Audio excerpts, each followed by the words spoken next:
ഏറെക്കാലത്തെ മൗനത്തിന് ശേഷം മൗനമല്ല, അവരുടെ വായടപ്പിച്ചിരിക്കുകയായിരുന്നു. എന്നാൽ എല്ലാ കാലത്തും എന്റെ വായടപ്പിക്കാമെന്ന് കരുതണ്ട എന്ന് തുറന്നടിച്ച് വിനോദിനി ചിലതൊക്കെ വിളിച്ചു കൂവിയതോടെ അപകടം തിരിച്ചറിഞ്ഞ് പിണറായി വിജയൻ. CPM-ലെ കോടിയേരി പക്ഷത്തിന് തീ കൊളുത്തി വിട്ടിരിക്കുകയാണ് വിനോദിനി. ബിനീഷ് തുടങ്ങിവെച്ചു, അമ്മ അത് ഏറ്റെടുത്തു. പാർട്ടി നേതൃത്വം കോടിയേരിയെ ചതിച്ചുവെന്ന വിനോദിനിയുടെ തുറന്നു പറച്ചിൽ ഒരു തീയാണ്. ഇപ്പോൾ CPM-ൽ വിഭാഗീയത പുകഞ്ഞുകൊണ്ടിരിക്കുകയാണ്. ഇനി അത് പൊട്ടിത്തെറിയിലേക്കെത്തും. പിണറായി അപ്രമാദിത്വം മടുത്തവർ പാർട്ടിക്ക് പുറത്തേക്ക് പോകും. CPM പിളരുമോ എന്ന് വെട്ടി വിയർക്കുകയാണ് ഗോവിന്ദനും പിണറായിയും.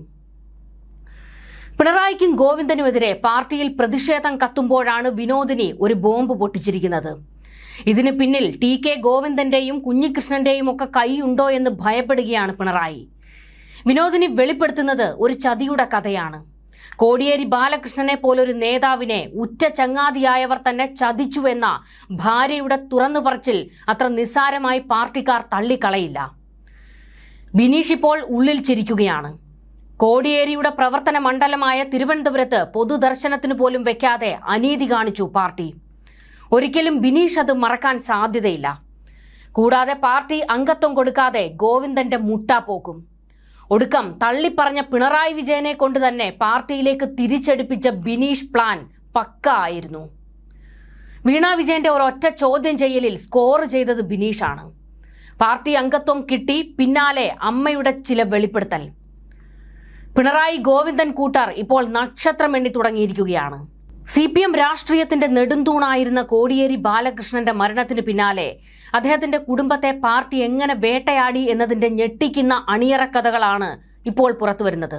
മരണശേഷം തന്നെ ജനലക്ഷങ്ങൾ അണിനിരക്കുന്ന വിലാപയാത്രയോടെ തിരുവനന്തപുരത്ത് എത്തിക്കണം എന്ന കോടിയേരിയുടെ അവസാന ആഗ്രഹം പോലും പാർട്ടിയുടെ ഉന്നത നേതൃത്വം അട്ടിമറിച്ചെന്ന കനത്ത വേദനയിലാണ് വിനോദിനി കോടിയേരി. പച്ചക്കുതിര എന്ന മാസികയ്ക്ക് നൽകിയ സ്ഫോടനാത്മകമായ അഭിമുഖത്തിലാണ് വിനോദിനി ഉന്നയിച്ച ആരോപണങ്ങൾ പാർട്ടി അണികളെ പോലും ഇപ്പോൾ കണ്ണീരിലാഴ്ത്തിയിരിക്കുന്നത്. നേതൃത്വത്തിന്റെ ക്രൂരത വെളിപ്പെടുത്തിക്കൊണ്ട് ഓരോന്നോരോന്നായി എണ്ണി പറയുകയായിരുന്നു വിനോദിനി. തന്റെ അവസാന നാളുകളിൽ തിരുവനന്തപുരത്തെ പാർട്ടി കേന്ദ്രങ്ങളിലേക്കും പ്രിയപ്പെട്ട അണികൾക്കിടയിലേക്കും എത്തണമെന്നത് കോടിയേരിയുടെ വലിയ ആഗ്രഹമായിരുന്നു.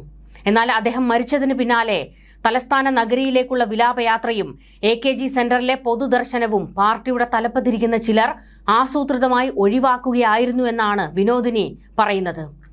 കോടിയേരിക്ക് ജനങ്ങളിൽ നിന്ന് ലഭിക്കാനിരുന്ന അഭൂതപൂർവമായ ആദരവ് തടയാനും വിലാപയാത്രയിലൂടെ അദ്ദേഹത്തിന്റെ കുടുംബത്തിന് പാർട്ടിയിലുള്ള സ്വാധീനം വർദ്ധിക്കുന്നത് തടയാനും വേണ്ടിയാണ് ഈ അട്ടിമറി നടന്നത് എന്നാണ് രാഷ്ട്രീയ കേന്ദ്രങ്ങളിലെ സംസാരം. ഈ ചതി നൽകിയ വലിയ മാനസിക ആഘാതത്തിൽ നിന്ന് കുടുംബം ഇപ്പോഴും മുക്തരായിട്ടില്ല. CPM-ന്റെ ഉന്നത നേതൃത്വം അവഗണിക്കുന്നു എന്നതടക്കം ആരോപണമാണ് വിനോദിനി കോടിയേരി ഉന്നയിച്ചിരിക്കുന്നത്. തങ്ങളെ നേതാക്കൾ തിരിഞ്ഞുപോലും നോക്കിയില്ല. ഉന്നത പദവിയിലിരിക്കുന്ന PB അംഗം ആവശ്യത്തിന് വിളിച്ചാൽ ഫോൺ എടുക്കാറില്ല എന്നും വിനോദിനി ബാലകൃഷ്ണൻ വിമർശിച്ചു. പ്രവർത്തകരെക്കുറിച്ചല്ല ഞാൻ പറയുന്നത്, വലിയ ചില നേതാക്കളെക്കുറിച്ചാണ്. അവരൊന്നും ഇവിടെ വരികയും സംസാരിക്കുകയും ചെയ്യണമെന്നല്ല. സ്വന്തം പോക്കറ്റിലുള്ള ഫോൺ എടുത്ത് ഒന്ന് സംസാരിക്കാൻ പോലും ആർക്കും തോന്നാത്ത ഒരു കാലമായി ഇത് മാറിയോ? പ്രധാനപ്പെട്ട ഒരു കാര്യം പറയാൻ വേണ്ടി ശുപാർശയ്ക്കൊന്നുമല്ല, പാർട്ടിയിലെ പ്രധാനപ്പെട്ട ഒരു നേതാവിനെ പലതവണ ഞാൻ വിളിച്ചിട്ടും ഫോൺ എടുത്തില്ല, തിരിച്ചു വിളിച്ചതുമില്ല. വ്യക്തിപരമായ കാര്യം സാധിക്കാനായിരിക്കും വിളിക്കുന്നത് എന്നോ മറ്റോ അദ്ദേഹം കരുതിയിട്ടുണ്ടോ എന്നറിയില്ല.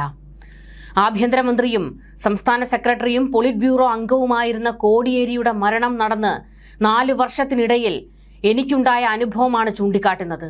കുടുംബത്തോടുള്ള സമീപനമാണ് പറയുന്നത്. ആ നേതാവ് പിണറായി വിജയൻ അല്ല എന്നും അദ്ദേഹം വിളിച്ചാൽ ഫോൺ എടുക്കുകയും അപ്പോൾ പറ്റിയില്ലെങ്കിൽ തിരിച്ചു വിളിക്കുകയും ചെയ്യുന്ന ആളാണെന്നും വിനോദിനി വിശദീകരിച്ചു. അപ്പോൾ വിനോദിനിയുടെ വാക്കുകളിലുള്ളത് MV ഗോവിന്ദനിട്ടുള്ള പണിയാണ്. താൻ ഉദ്ദേശിച്ചത് പോളിറ്റ് ബ്യൂറോ അംഗം കൂടിയായ കേരളത്തിലെ പ്രധാനപ്പെട്ട സ്ഥാനത്തിരിക്കുന്ന ഒരു നേതാവിനെ കുറിച്ചാണ് എന്ന് വിനോദിനി ആവർത്തിച്ചു പറയുന്നുണ്ട്. കോടിയേരിയുടെ മരണത്തിന് ശേഷം അതിന്റെ ചടങ്ങുകളെല്ലാം കഴിഞ്ഞതിനപ്പുറം അദ്ദേഹം ഒരിക്കലും തന്നെ ഫോണിൽ പോലും ബന്ധപ്പെട്ടിട്ടില്ല. ഇക്കാലത്തിനിടയിൽ വല്ലപ്പോഴും താൻ അങ്ങോട്ട് വിളിച്ചാൽ ഫോൺ എടുക്കാറില്ല എന്നും വിനോദിനി ബാലകൃഷ്ണൻ പറയുന്നു. ഞാൻ പാർട്ടിയുടെ ആളായി തന്നെ നിൽക്കണമെന്ന് ആഗ്രഹിക്കുന്ന വ്യക്തിയാണ് എന്നുവെച്ച് എനിക്ക് തോന്നുന്ന ശരികളൊന്നും ചെയ്യാതെ മിണ്ടാതിരിക്കാനും കഴിയില്ല. അനാവശ്യമായ വിധേയത്വം എനിക്കില്ല, വിനോദിനി ആവർത്തിച്ചു പറഞ്ഞു. ഈ പറയുന്ന അഭിപ്രായ സ്വാതന്ത്ര്യമൊന്നും കമ്മ്യൂണിസ്റ്റ് പാർട്ടിയിൽ ഇല്ല എന്നാണല്ലോ പൊതുധാരണ എന്ന ചോദ്യത്തോട് പറയാൻ പറ്റുന്നതും പറയേണ്ടതുമായ കാര്യങ്ങൾ വ്യക്തികൾക്ക് ഏത് വേദിയിലും പറയാനുള്ള സ്വാതന്ത്ര്യമുണ്ടാകണം. രാഷ്ട്രീയ പാർട്ടിയുടെ മാത്രമല്ല, ഏത് രംഗത്തും അത് സാധ്യമാകണം. ഒന്നും പറയാനാകാതെ എല്ലാം കേട്ടുകൊണ്ടിരിക്കുക എന്നത് ആജീവനാന്തം സാധ്യമാകുന്ന കാര്യമല്ല എന്നും വിനോദിനി കോടിയേരി വ്യക്തമാക്കി. അതായത് പറയാനുള്ളതൊക്കെ ഇനി ഉറപ്പായും പറയും എന്നുള്ള മുന്നറിയിപ്പ്. കോടിയേരിയുടെ മകനെ പാർട്ടിയിലേക്ക് വീണ്ടും തിരിച്ചെടുത്തു എന്നതുകൊണ്ട് മാത്രം ഈ കുടുംബം അനുഭവിച്ച ക്രൂരതകൾക്ക് പകരമാകില്ല എന്നാണ് വിനോദിനിയുടെ വാക്കുകളിലൂടെ വ്യക്തമാകുന്നത്. മകന്റെ രാഷ്ട്രീയ പുനഃപ്രവേശനമല്ല, മറിച്ച് പാർട്ടിക്ക് വേണ്ടി ജീവിതം ഹോമിച്ച ഒരു ജനകീയ നേതാവിനോടും അദ്ദേഹത്തിന്റെ ഉറ്റവരോടും പാർട്ടി കാട്ടിയ മനുഷ്യത്വരഹിതമായ സമീപനമാണ് വിനോദിനിയെ പ്രകോപിപ്പിച്ചത്. ഒരു ഉപകാര സ്മരണയുമില്ലാതെ കറിവേപ്പില പോലെ ഒരു കുടുംബത്തെ മാറ്റി നിർത്താൻ CPM ഉന്നത നേതാക്കൾ കാണിച്ച വ്യഗ്രതയാണ് അവരുടെ വാക്കുകളിൽ എരിഞ്ഞു കത്തുന്നത്.